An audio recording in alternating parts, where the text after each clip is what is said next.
Allison. Thank you for joining us today on another episode of Healthy Minds, Healthy Lives. I'm your host, Nadirah. I have the pleasure of talking to Steve Doherty today, who's the Executive Director for Youth Without Shelter. Steve, welcome to the show. Hi, Nadirah. Thanks for having me on today. I really appreciate it.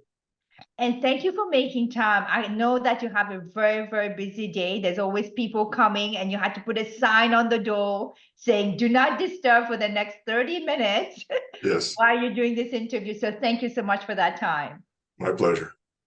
So tell our viewers today, what is Youth Without Shelter? We're an amazing place, but I can expand more on that. We're located in North Etobicoke. We're in Rexdale. We're a shelter for youth. Now, youth designation for the city of Toronto is 16 to 24 years of age. We've been around now for over 36 years, and we have a few components to what it is that we do. So we've got our, what you would think of as a normal sort of youth shelter. It's a 33-bed side with you give us a call if we've got a free bed through central intake or you calling us. We provide you with what you need. But we also have a one-of-a-kind stay-in-school program. And that's where if you're enrolled in secondary, post-secondary, or recognized trades program, you can live with us throughout your entire academic career or training career. We're very unique in what we do. We've been around, like I said, for 36 years, started by a group of educators in the area who realized they were having an issue with youth homelessness amongst their students, and there was nowhere for them to go. There was no services. So we were born as a referral agency, and 36 years later, here we are. We also recently purchased a property downtown, a College and Bathurst area, a 24-bed rooming house. Through the generosity of the city of Toronto, we entered into a 99-year lease agreement. I hope I see the end of the agreement. But we have, so basically what you think of as a rooming house, but a really nice self-contained suites. And that allowed 5 of our stay-in-school clients to also move down there to be closer to downtown post-secondary locations as well. We provide everything from wraparound case management services, mental health and addiction treatment services. We've got life skills and employment. Our housing and aftercare team are just absolutely amazing. Last year, we served 182 former residents. We don't get any funding for it, but we continue to support them, 182, which is what a lot of other support agencies, that's their total number of clients that you've got. So we've got all of that piece. We operate clothing banks, food banks, hygiene banks, cleaning supplies banks as well. And we've got all of that under one roof. But the real piece that ties it together is sort of our wraparound case management and support services. That's wonderful to hear. You guys are doing a lot. How many beds do you have? How many at any given time you can support? Well, our maximum capacity on the emergency side is 33, and maximum capacity at this site is 20 for the stay in school. Okay. And so stay in school. So those kids have to be actively going to school. Yeah, it's a really cool program. So what we realized was the kids that come through our door, they're strong, they're resilient, they're smart, they're capable. And what they need sometimes is just to get all the barriers out of the way. I'll give an example. TTC is a significant barrier for homeless youth and youth facing homelessness and also experiencing poverty in terms of what do they need.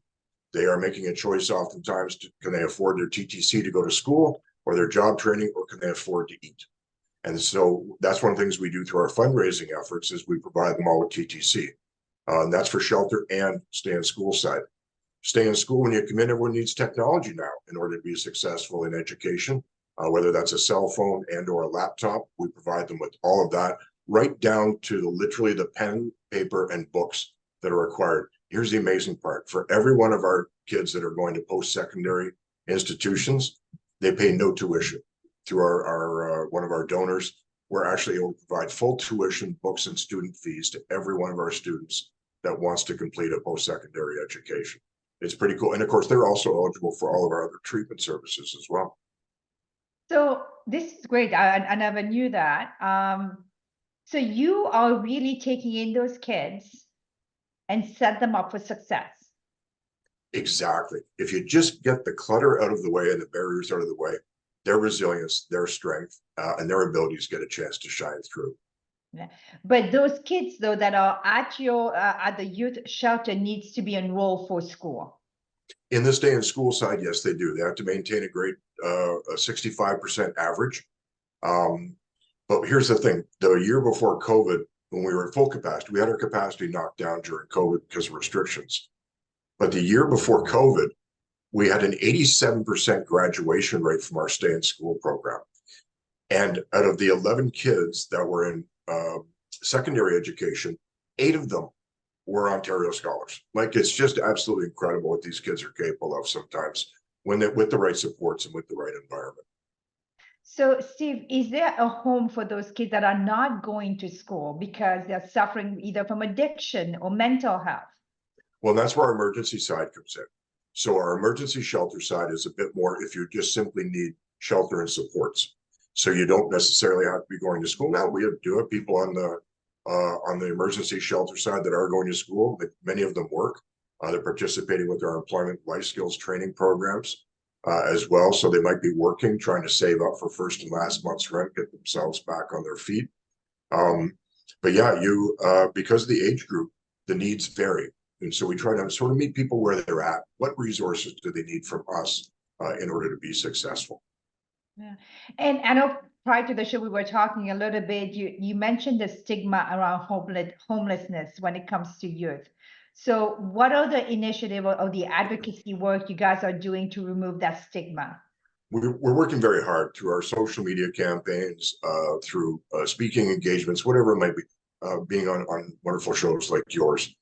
We want to break that down. People have this idea that it's that, wearing all kinds of clothes and living on the street, and they have this strange view of what is youth homelessness. Over 94% of the young people that come into our service are leaving through no fault of their own, and they're coming to us. They're the kids sitting next to your son or daughter in science class or playing volleyball together, right? So when you look at that, we want to break down that stigma. In post-secondary, report 2 years ago came out. They're looking at a 5% homelessness rate amongst post-secondary education students. So it's really not what you think, what people should, that idea in your head of what a homeless youth looks like. They are literally that kid that your son or daughter is going to a party with or playing sports with in the community. They don't have a stereotypical look, because you know what, they're kids that are in need of help and assistance. So what is your advice to the community at large when it comes to those children, when they identify somebody that is homeless, but making an effort to turn their life around? What is your advice to the community? How can the community come around and help these individuals? I could probably go on for about 2 hours of what the communities need to do. It's one of those things where we have to make sure we have the right resources in the right places at the right time. If we want to end chronic homelessness, those are the people that you see.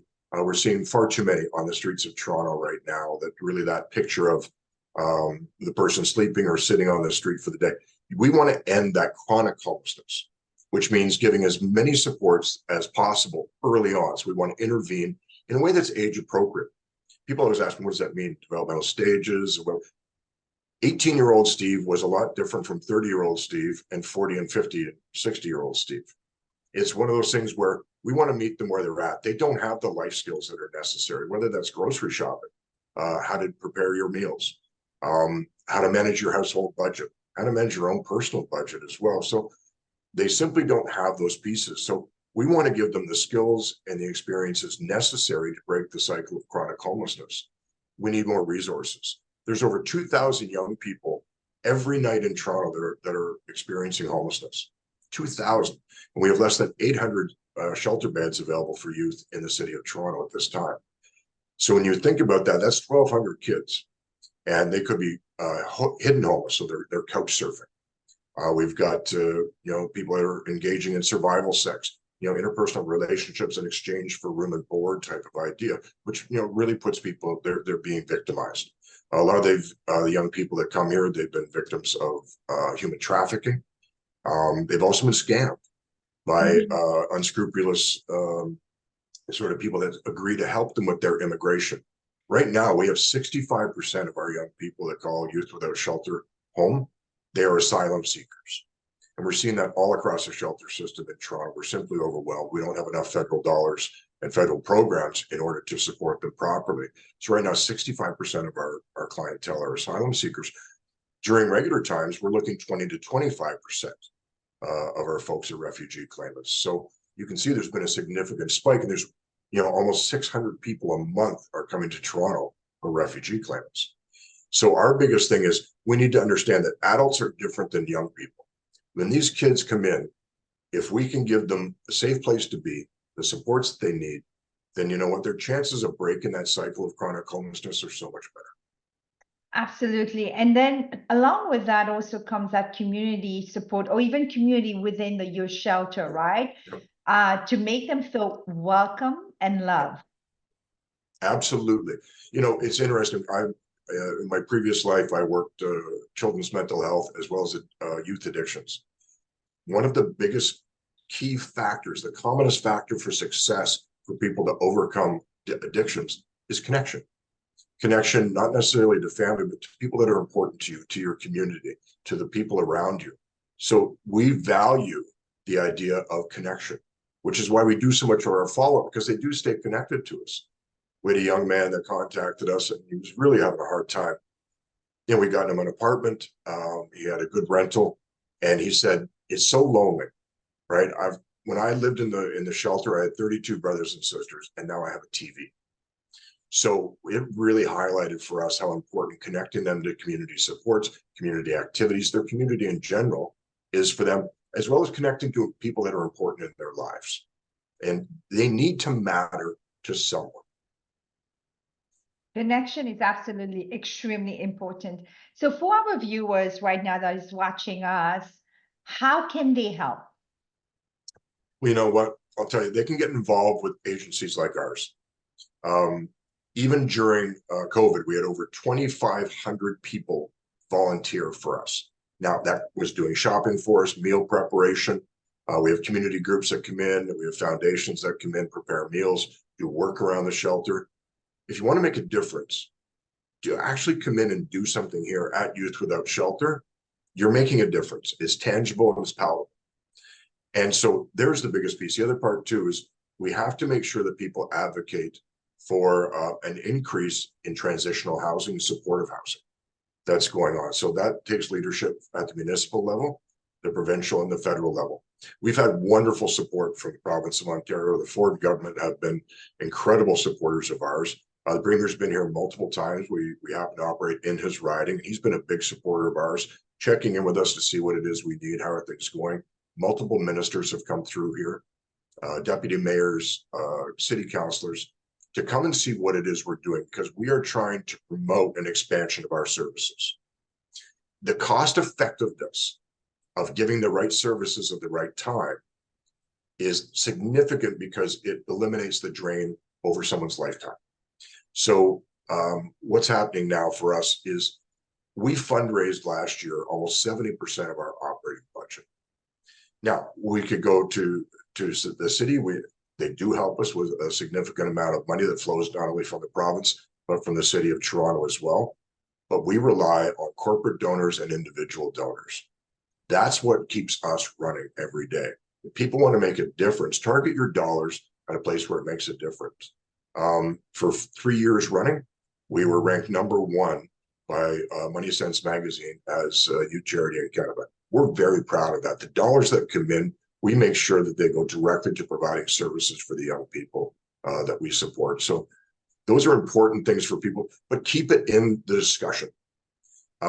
It's been really great to see the last federal, provincial, and municipal elections. Homelessness, housing affordability have been on the table as talking points, not buried somewhere deep down in someone's agenda. They've been highlights in debates, and they've been part of the discussion. We need to keep those in discussion. During any upcoming elections, asking the candidates, what is your position on homelessness, especially youth homelessness? It's important to keep it at the forefront. It's very big right now, but it's big because of the tragedy of people sleeping on the streets. To the young man that died in Peel Region recently because he was camping in the parking lot of the former refugee welcome center. Right? It's these kinds of tragedies that unfortunately keep it in the discussion.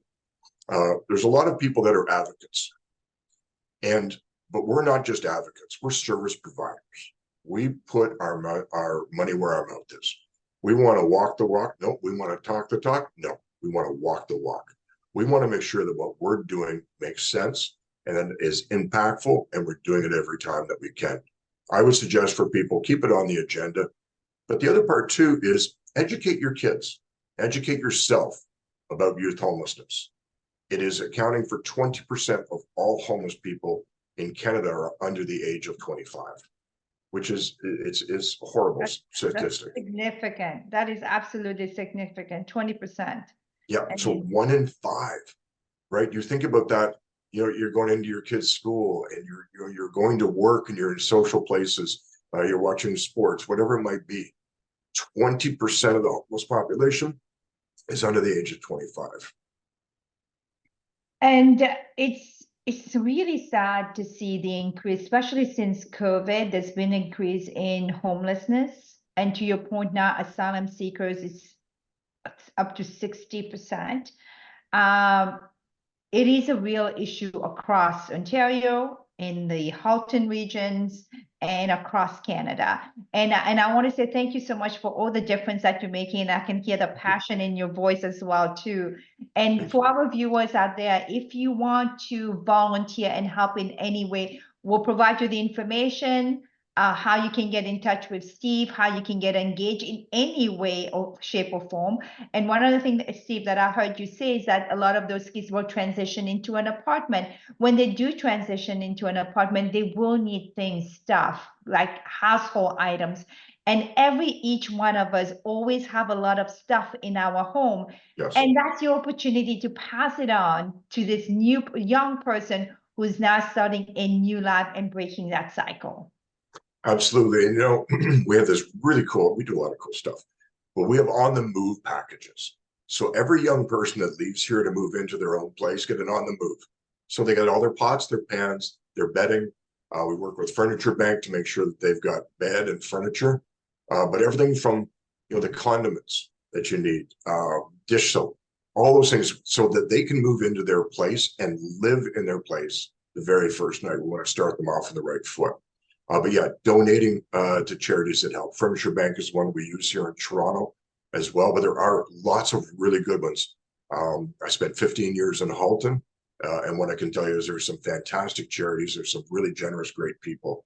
Find out how you can help, right? So there's a lot of things that people can do that may seem very small, but 1,000 people are doing one small thing, that's 1,000 things, right? So we sort of look at it that way.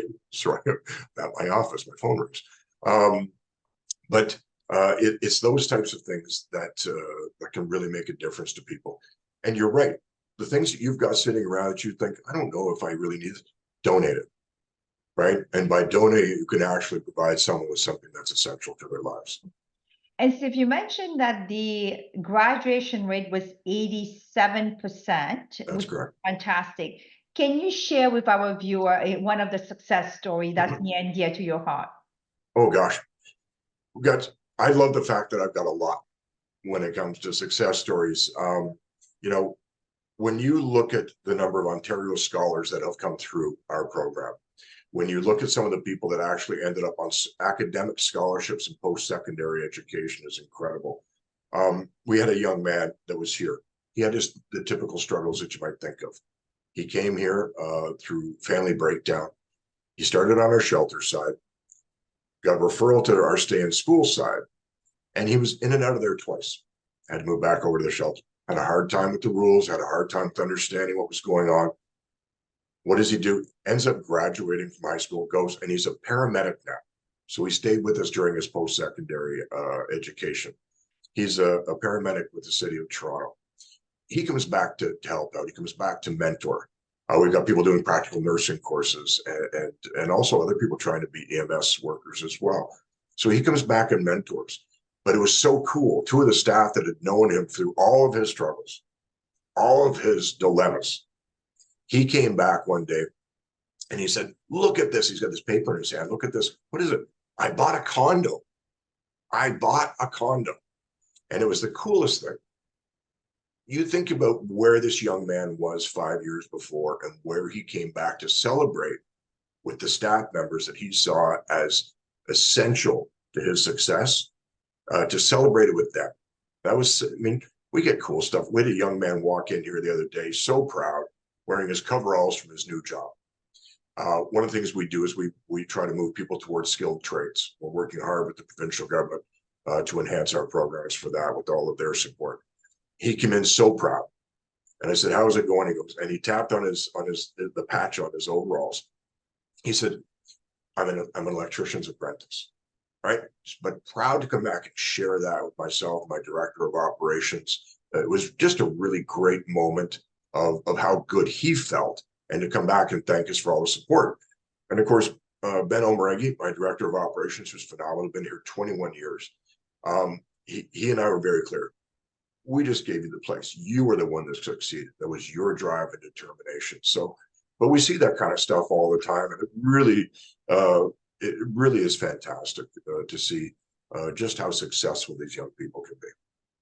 And I want to cover so much more with you. I know we only have maybe 8 minutes left here. What I want to talk about is some of the approaches that you take, because a lot of those kids that comes, whether they have a mental health issues or addictions, you have an approach that's called the trauma-informed approach. Can you just elaborate a bit more about that? Sure. Trauma-informed, the easiest way to understand it is when you're meeting with someone to understand where they're at. It's what happened to you as opposed to what did you do. So we want to go back in the other direction. So that's one way to look at trauma-informed that I think really keeps it creates for us a therapeutic alliance with the people that come in here. Again, we've got mental health and addiction support. Psychiatry is also available. So really, we're trying to figure out, how did you get to where you are? And we want to do it without blame. And we want to do it so that we can actually develop that relationship, understand where they are, and understand mental health wise where it is they need to go next. Last national survey, 86% of all youth in shelters and on homeless on the street experienced high levels of depression and anxiety. So they're dealing with mental health issues, and to not have a place to be just exacerbates that situation.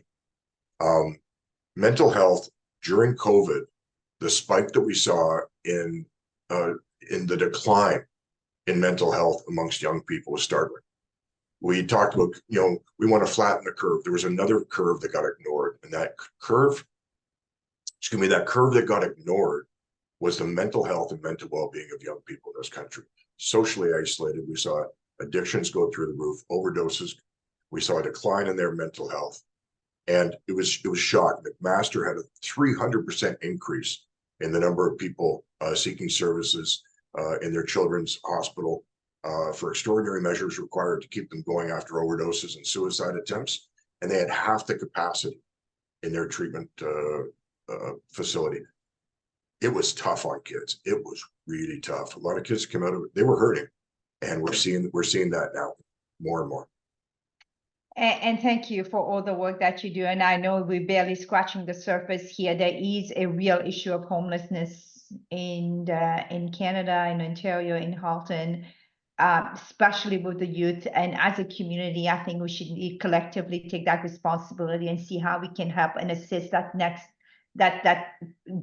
young generations into stepping up and setting them up for success. And that's the key, right? We each can contribute in a different way to set them up for success. And I guess one of the questions that I have for you here as we're ending is, what is your top 3 advice for our viewers that are watching today that they can do to assist and make a difference in the community with the youth homelessness?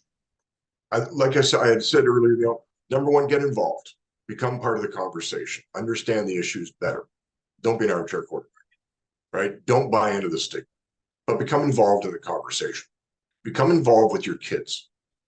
And that's the other part too. My background in children's mental health, developing that relationship and open communication with your kids. And here's the other part. Want to be a great advocate when someone says something that sounds so stereotypical, which is 99% of the time not true. Challenge people on it when they say it. Really, understanding things in a different way. The other part for me too is the lobbying effect of the common citizen. People forget there's only one taxpayer. But you know what? You're represented by 3 levels of government, sometimes 4 for regional government, like in Halton. Become involved, start demanding answers, start looking at things that are going on, but also become part of the solution, right? Donate your time, donate your goods, as you mentioned earlier, but donate your effort.